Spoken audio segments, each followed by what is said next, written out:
Hey, Barrett Wilson here. What I just played there uses only 4 basic open chords, but as you can hear, it sounds like a complete musical idea. Today we're going to learn these 4 essential chords and then explore how they work together in different progressions and keys. By the end of this video, you'll have 4 chords under your belt and several progressions you can practice right away. Now these 4 chords are going to unlock tons of songs, give you a solid foundation for rhythm guitar playing, so stick around to the end. Okay, let's start by learning our 4 chords D, G, A, and E minor. If you're brand new to chords, take your time with each one. Don't worry about speed just yet. All right, let's learn our D chord here.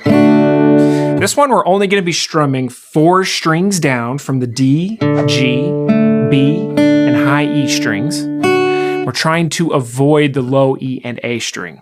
Okay, let's look at how to fret this chord first. I want you to take your index finger to the 2nd fret of this 3rd string here. So 1, 2, 3. This is also known as the G string.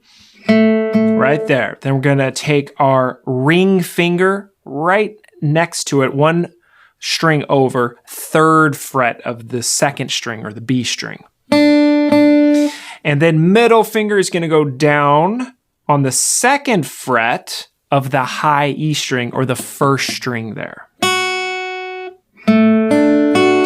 Now remember also that open D string is part of the chord as well. Should sound like that. You want to apply as much pressure as you can. Try and keep your thumb in a good spot. Wrist movement is straight, nice and relaxed. Okay, let's take a look at our G shape here. Looks like this. There's a few variations that we can go over as well, but this is sort of a real basic one. Place your middle finger on the 3rd fret of the lowest string, the 6th string. It's our low E string. Index finger is going to go on the A string right next to it, 2nd fret. And then we'll take our ring finger all the way over to the 1st string, the high E string, 3rd fret. And we strum all 6 strings for this one. Okay, now a few other ways you could play this. You could switch your fingering around this way. You could do ring, middle, pinky. This can work. Also, if we go back to this version, sometimes a real popular one is to play it with 4 fingers. So in this case, you would move your ring finger 1 string over, 3rd fret of the B string, or the second string, and then place your pinky there where your ring finger was. And now you're using all 4 fingers. This is a very stable sounding G chord. Okay, let's take a look at an A chord here. For this one, there's 2 ways that we can look at it for now. Actually, 3 ways. I want you to put your index finger on the 2nd fret of the 4th string, or the D string.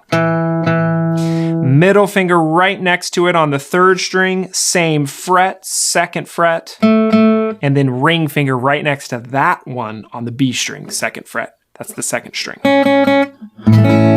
Also, you want to try and make sure that high E is ringing out. You want to make sure your fingers are arched. You don't want them to be inverted like this. It's not going to ring out clearly, and it's going to mute the other strings. Make sure you have a nice arch playing with the tips of your fingers. We strum this 5 down from the A string. Okay, now quickly, you can also play this chord not with index, middle, ring, but take off your index and switch with the other finger. So middle, ring, and then pinky goes down. That's an alternate way that you can play this. Or there's a 1-finger approach. Index goes down, acts as what we call a bar, barring the 2nd fret of D, G, and B. And you have to get a nice squeeze, enough pressure in there, and kind of let go of that high E. We're not going to let that ring through, so it's just middle 4 strings, A, D, G, and B. Okay, our last chord here is an E minor. You can play this with your index and your middle. Take your index to the 2nd fret of that 5th string, the A string, and you can also take your middle finger right next to it, 2nd fret of the D string. It's the 4th string, and we strum all 6 strings. Now another way you can play this is with middle and ring. So like this, or like this. All right, take a moment to practice each chord individually. You want to make sure each note rings out clearly before we move on to the progressions. Okay, real quick, to find more in-depth lessons on not only basic chords, but complete beginner to advanced guitar learning, make sure and click on the link in the description below for a free ultimate beginner guide that includes an essential chord chart, practice plan, a walkthrough of some beginner pitfalls to avoid, plus a whole lot more. All right, back to the lesson. Okay, we've got our 4 chords. Now it's time to put them to some progressions. We're gonna start off with our first progression, more of a 2-chord warm-up. So we're gonna go from D to G, keeping it nice and simple. Let's start simple with just 2 chords. 2-chord progressions often make for classic songs. They can be very effective. Okay, so our progression here is gonna be 2 bars of D, 2 bars of G. Okay, so let's look at how to transition between these 2 chords. So we have our D voicing. Now if we're going to the 3-finger voicing, moving really slow, every finger is moving to a different location. So that's important to keep in mind. Nice and slow, and then move back. If you need to, map out where each finger is going. Be very thorough with this. Go nice and slow. Now say we wanted to do the 4-finger G and move that to D. If you're doing this, you would leave that ring finger down as an anchor, move index and middle over. It's kind of a nice thing about that 4-finger G. Okay, with these 2 chords, if we're in the key of D, this D chord is acting as our home base. It's the 1 chord. It's built off the 1st degree of the scale. If we count up the scale 1, 2, 3, 4, we get a G note. That's how we build our G chord. That's why we call it a 4 major. So we're going a 1 to a 4. It's a very pleasant, stable sound used in countless songs. Okay, for our strum pattern, we're going to use quarter note down strumming. So we're down strumming on each beat. So we get 1, 2, 3, 4, 1, 2, 3, 4 to G. 3, 4, 1, 2, 3. If you feel up to it, let's add an accent with more emphasis on beat 3, like this. 1, 2, 3, 4. 1, 2, 3, 4. 3, 4. 1, 2, 3, 4. Okay, let's try this progression together. We're going to repeat it twice, and then we'll finish with a strum on our D chord. Here we go. I'll count us in. 1, 2, 3, 4. D, 2, 3, 4. 1, 2. To G. 1, 2, 3, 4. 1, 2. Back to D. 1, 2, 3, 4. G. 1, 2, 3, 4. D. Okay, now let's add the A chord and create a full progression in the key of D. So now we're going to play a bar of D, a bar of G. We've already done this. Then we're going to go to our A chord, bar 3, back to D, bar 4. Okay, let's see how this works with transitioning D to G. Again, we've already done this. Now, if you're on this 3-finger G here, moving to A, we've got to use all 3 fingers to move to those new locations. Now, if you're using 4-finger G, it's still the same. We've got to move all those fingers over there.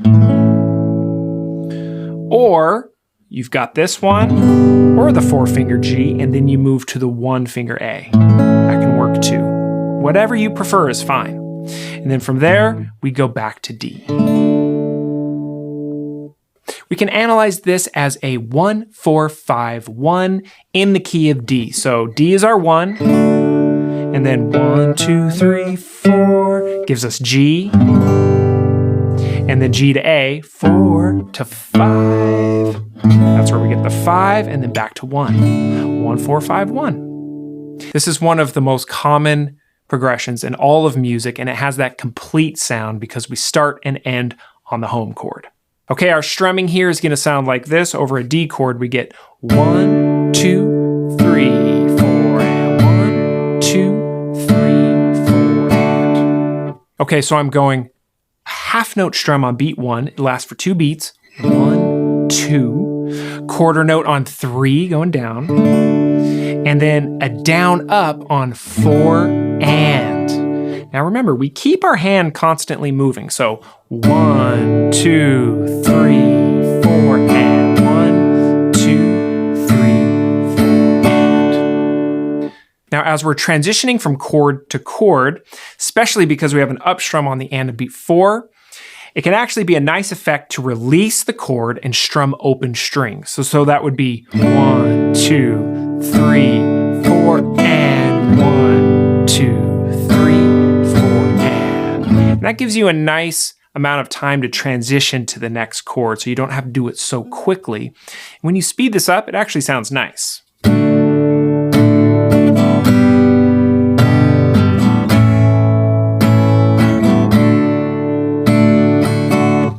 Okay, let's put that together. We'll play through it 2 times. Here we go. 1, 2, and 3, and 4, and 1, 2, 3, 4, and G, 2, 3, 4, and A, 2, 3, 4, and D, 2, 3. Repeat, D, 2, 3, 4, and G, 2, 3, 4, and A, 2, 3, 4, and D, 2, 3, 4, and finish right there on D. Okay, finally, let's explore a minor key progression using E minor as our home base. Okay, for this one, we'll do a bar of E minor, a bar of G, a bar of A, and then another bar of E minor. Let's look how to transition through this. We might want to start with index and middle for E minor. Because going to a G, we could use a 3-finger G, use that index as sort of an anchor, pivoting to the chord. And then we go to A, we have to use all 3 fingers or your index. Using this 3-finger version, you can easily go back to E minor. You just have to move index and middle over like that. Okay, this progression is a 1 minor. This is our new home base, a 1 minor chord. Going to G, this is a flat 3, flat 3 major. Going to A, this is a 4 major, which is a really cool sound, and then back to 1 minor. That A chord, the 4 major, really creates some interesting tension before resolving back to E minor. This progression has a more moody, contemplative feel compared to our major key progressions. Okay, we're going to use a common campfire strum for this one. So that means it sounds like this. Down, down, up, down, up. Now remember, you want to keep this moving, going down on beat 1. Beat 2, we get a down, up. We let that syncopate or hold over the downbeat of 3. And we come back in with and 4 and. Let me count it out. 1, 2, and 3, and 4, and 1, 2, and 3, and 4. Okay, we'll carry that through the whole progression. Let's try it now. We'll play it twice. Here we go. 1, 2, 3, and 4, and 1, 2, and 3, and 4, and G, 2, and 3, and 4, and A, 2, and 3, and 4, and E minor. Again, repeat. G, A, E minor, and on E minor. There you have it, 4 basic chords that can create multiple progressions across different keys. The cool thing here is that by changing the order and emphasizing different chords as home, or the key center, we get totally different musical flavors. As you practice these, remember to focus on clean chord transitions first, then gradually work on clean strumming. Use a metronome to help with timing once you've got the chord changes down. Start really slow and build up from there. These progressions are building blocks for countless songs, so spend time with each one until the transitions feel natural. Pick one progression and really master it before moving to the next. Be sure to enter your email for a free beginner guitar guide linked in the description, or you can find it on the next screen. See you later.